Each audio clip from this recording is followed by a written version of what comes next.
ഇപ്പോ PSC എക്സാമിന് തന്നെ വിളിക്കുന്നുണ്ട് വുമൺസ് പോലീസ് ഡ്രൈവറിനൊക്കെ. പോലീസ് ഡ്രൈവർ മാത്രമാണോ വുമൺ വിളിക്കുന്നത്? ഇപ്പൊ കുറെ ഡ്രൈവറിന് വിളിക്കുന്നുണ്ട്. അപ്പൊ അതിനൊക്കെ നമുക്ക് ഈ ലൈസൻസ് ഉണ്ടെങ്കിൽ നമുക്ക് അതിനൊക്കെ എക്സാമിനൊക്കെ അപ്ലൈ ചെയ്യാം എന്നൊരു ലക്ഷ്യത്തോടെയാണ് ഞാൻ ഈ ലൈസൻസ് എടുക്കാൻ വേണ്ടി വന്നത്. അപ്പൊ എനിക്ക് കിട്ടി. ഞാൻ ഒരു കാര്യം ഇപ്പൊ തന്നെ ഗ്യാരണ്ടി പറയാം, നീ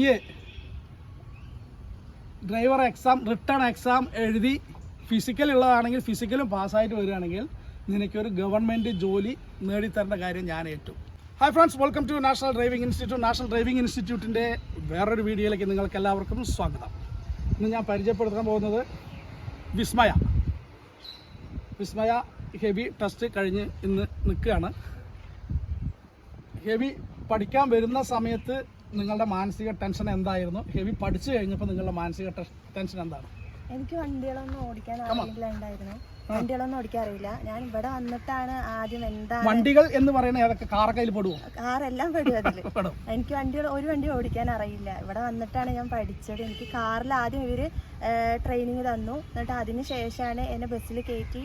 ബസ്സിൽ ടീ ഒക്കെയാണ് പറഞ്ഞാൽ നന്നായി ഇവരിവിടെ നന്നായി ക്ലാസ് എടുത്തു തരുന്നുണ്ട്. അതുകൊണ്ട് എനിക്ക് ടീ എനിക്കിപ്പോഴും നല്ല ഓർമ്മയുണ്ട്. ടീ എങ്ങനെ ഇടാന്ന് എനിക്കിപ്പോഴും നല്ല ഓർമ്മയുണ്ട്. അതുപോലെ റോഡാണെങ്കിലും എല്ലാം ഒരാൾക്ക് എങ്ങനെ ഒരറിയാത്തവനെ എങ്ങനെ പഠിപ്പിച്ചു തരണം അതുപോലെ ഇവർ എനിക്ക് നന്നായി പഠിപ്പിച്ചു തന്നു. അതുകൊണ്ട് എനിക്ക് പാസ്സാകാൻ പറ്റും. അല്ല പുകഴ്ത്തല്ല, കാര്യമായിട്ടാണ് ഞാൻ പറയുന്നത്. കാരണം ഇവിടെ ഒന്നും അറിയാത്തവൻ വന്നാലും ഇവിടെ അവർ നന്നായി പഠിപ്പിച്ചു തരുന്നുണ്ട്. നമുക്ക് എങ്ങനെയാണെങ്കിലും ഹെവി ലൈസൻസ് കിട്ടിയിട്ടേ നമ്മളോടൊന്ന് പോകുള്ളൂ. അത്ര ഇവര് ഹെവി ലൈസൻസ് കിട്ടിയിട്ടെന്നല്ല, കിട്ടുമ്പോ വണ്ടി സ്വന്തമായി ഓടിക്കാനുള്ള ഒരു ആർജവം ആക്കി തന്നിട്ടേ വിടുള്ളൂ. കാരണം എന്താണെന്നറിയോ? സാധാരണ നോർമലി നമ്മൾ ഒരു ലൈസൻസ് എടുത്ത് വിടും. നമ്മളൊരു 2 വീലറോ 4 വീലറോ ആണെങ്കിൽ കൂട്ടുകാരാരെങ്കിലും ഒപ്പിരുന്ന് നിങ്ങളെ പഠിപ്പിച്ചു തരും. ഹെവി വണ്ടിയിൽ ആരെങ്കിലും തരുമോ? ഹെവി വണ്ടിയിൽ ആരെങ്കിലും വേണം നമുക്കിപ്പോൾ ഒരു ട്രിപ്പ് പോയിട്ട് വരാം, നീ ഓടിക്കും, ഞാൻ ഇതിനെ പഠിപ്പിക്കാം, ആരും തരില്ല മക്കളെ. അതുകൊണ്ട് ഇത് കൃത്യമായിട്ടുള്ള ബേസ് ഇല്ലാണ്ട് നമ്മൾക്ക് ഒരിക്കലും ഒരാൾ വണ്ടി തരില്ല, അല്ലേ? ഈ ഒരു ലൈസൻസ് എടുക്കാനുള്ള കാരണം എന്താ? കാരണം പറഞ്ഞാൽ ഇപ്പൊ PSC എക്സാമിന് തന്നെ വിളിക്കുന്നുണ്ട് വുമൺസ് പോലീസ് ഡ്രൈവറിനൊക്കെ. പോലീസ് ഡ്രൈവർ മാത്രമാണോ വുമൺ വിളിക്കുന്നത്? ഇപ്പൊ കുറെ ഡ്രൈവറിന് വിളിക്കുന്നുണ്ട്. അപ്പൊ അതിനൊക്കെ നമുക്ക് ഈ ലൈസൻസ് ഉണ്ടെങ്കിൽ നമുക്ക് അതിനൊക്കെ എക്സാമിനൊക്കെ അപ്ലൈ ചെയ്യാം എന്നൊരു ലക്ഷ്യത്തോടെയാണ് ഞാൻ ഈ ലൈസൻസ് എടുക്കാൻ വേണ്ടി വന്നത്. അപ്പൊ എനിക്ക് കിട്ടി.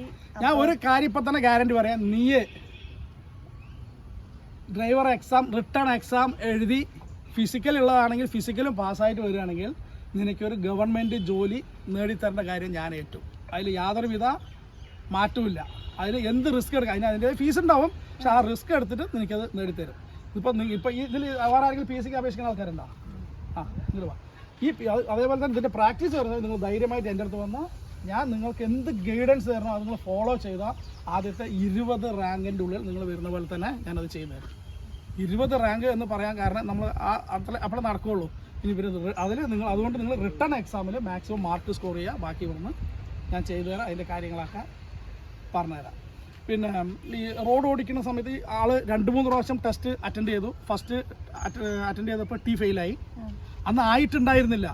അപ്പോൾ ഞാൻ നിർബന്ധിച്ച് നീ കയറൂ, ടീ കിട്ടിക്കഴിഞ്ഞാൽ നമുക്ക് അടുത്തതിൽ റോഡ് മാത്രം പഠിച്ചാൽ മതിയല്ലോ എന്ന് പറഞ്ഞാൽ ആളെ കയറ്റിയത്. അന്ന് ടീ കിട്ടിയില്ല. പിന്നെ രണ്ടാമത് പോയപ്പോൾ ടീ കിട്ടി, റോഡ് കിട്ടിയില്ല. പിന്നെ ഉള്ളതിൽ പ്രാക്ടീസ് ചെയ്തിട്ട് കൊണ്ടുവന്നു. അപ്പോൾ അത്രയും വരുന്ന കുറേ ബാച്ചിൽ ഇവൾ കയറി വന്നിട്ടുണ്ട്. അപ്പോൾ ഈ എല്ലാ ബാച്ചിൻ്റെ കൂടിയും ഞാൻ പ്രാക്ടീസിന് വിളിക്കും. നിങ്ങൾക്കൊരു ഫീസ് പറഞ്ഞിട്ട് ഈ ടെസ്റ്റ് കഴിയണവരെ എക്സ്ട്രാ ഫീസ് ഞാൻ നിങ്ങളുടെ അടുത്ത് വാങ്ങിച്ചിട്ടുണ്ട്.